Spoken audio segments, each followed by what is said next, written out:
వందనాలండి. ఈరోజు నవంబర్ 12 రక్షణ గురించి మాట్లాడుతున్నాం కదా.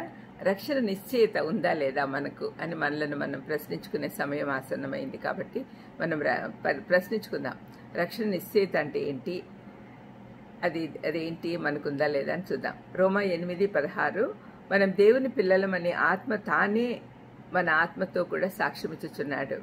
పరిశుద్ధాత్మ దేవుడు మనలో ఉంచబడ్డాడు కాబట్టి ఆయన మనతో చెప్తూ ఉన్నాడు, whether we having salvation, assurance of salvation or not. పరిశుద్ధాత్మ దేవుడు మనం దేవుని పిల్లలమనే నిశ్చయత మన మనసులో, ఆలోచనలలో కలిగిస్తాడు.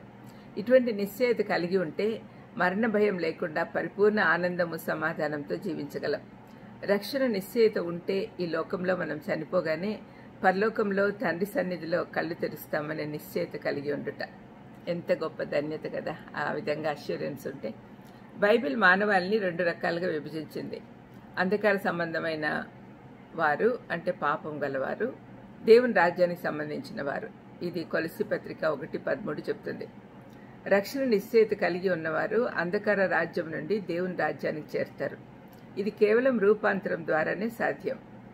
ఎఫ్ఎస్సీ 5:8 పౌలు అంటున్నాడు, మీరు పూర్వమందు చీకటి అయి ఉంటుంది, ఇప్పుడైతే ప్రభునందు వెలుగై ఉన్నారు.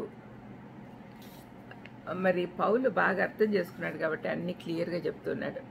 అందుకే వెలుగు సంబంధుల వలె ఉండండి అని చెప్తున్నాడు.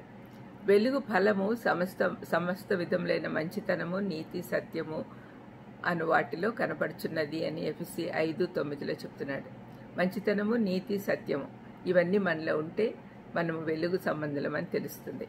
రక్షణ పొందిన ప్రతి వారిలో ఈ వెలుగు ఫలం కనపడాలి. యోహాను రాసిన 3వ పత్రిక 2వ అధ్యాయము 5, 6, 7లో ఈ విధంగా వ్రాయబడింది, ఆయన వాక్యం ఎవడు గైకొనునో వానిలో దేవుని ప్రేమ నిజముగా పరిపూర్ణం ఆయన యందు నిలిచి ఉన్నవాడు అని చెప్పుకున్నవాడు ఆయన ఎలాగూ నడుచుకొనెనో అలాగే తాను నడుచుకున్న బద్ధుడై ఉన్నాడు. మనం ఆయన యందు ఉన్నామని దీనివల్ల తెలుసుకొంచున్నాము.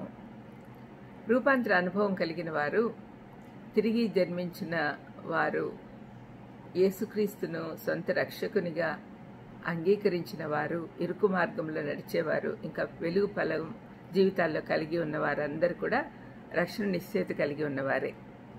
ఈ రక్షణ నిశ్చయతను కలిగి ఉండుట వల్ల కలుగు లాభాలు కూడా మనం తెలుసుకుంటే ఆ విధంగా ఉండాలని ఆశిస్తాం. మొదటిది, పాపపు బంధకాల నుండి విడుదల పొంది ఆనందంగా ఉంటాం. అదే కదా అందరికి కావాల్సింది. రెండవది, దేవునితో కొత్త సంబంధం కలిగి ఉంటాం. మూడవది, తోటి విశ్వాసులతో నూతన అనుబంధం కలిగి ఉంటాం. నాలుగవది, ప్రపంచం పట్ల నూతన వైఖరి కలిగి ఉంటాం. ఐదవది, అన్నిటికంటే గొప్ప లాభము, క్రీస్తుతో కూడా నిత్యత్వంలో ఉంటాం. అంతకంటే మించిందేముందండి. మరి మీ అందరికీ ఇలాంటి నిశ్చయత కావాలనే ఆశ కలుగుతుంది కదా. మనమందరం కూడా దానికోసం ఆశపడదాం, ప్రార్థన చేసుకుందాం.